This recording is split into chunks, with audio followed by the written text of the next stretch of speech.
I didn't get my first tattoo until I was in my early 30s. I was always of the belief that if I was going to put a permanent mark on my body, a body that would be staring back at me in the mirror when I was 90, it better be something that was deeply profound and meaningful to me. So right after having my kids, I had each one of their initials put on my respective arm. That was it.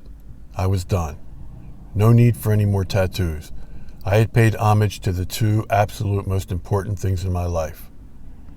And then, one October evening a few years later, I can still distinctly remember, I was having one of my existential/reflective episodes. Not an unusual thing for a creative type. During this contemplation, Led Zeppelin's Thank You, the version from the BBC sessions, started playing in the background. And for the next 6.5 minutes, I took a ride on an emotional roller coaster. Through that song, I tapped into all parts of my soul.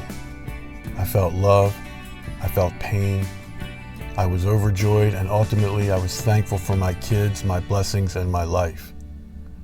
I smiled while simultaneously wiping tears away. This song was doing something to me, something visceral, something deep. I had heard it a million times before, but in the context of my life at that very moment, it took on a whole new meaning and level of depth. And it was right then that I realized how much this British band that formed on the year of my birth really meant to me. How much they lived in the periphery of every memory I had as a growing young man. How much their music helped me through some of the best and worst times of my life.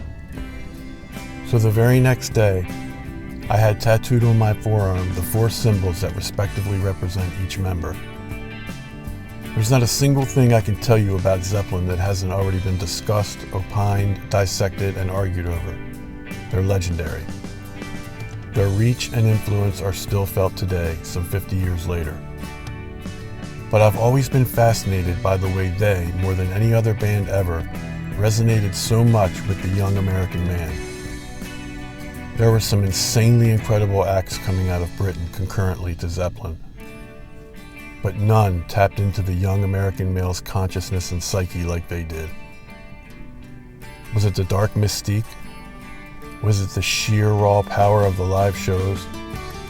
Was it the technical prowess they exhibited in playing their respective instruments? Was it the diversity and complexity of their songs? Well, my guess is a little of all of those. They were the right band at the right time. They filled a void. Unlike any other group, they were able to tap into the entire spectrum of emotions that a testosterone-raging young American man was feeling at that time.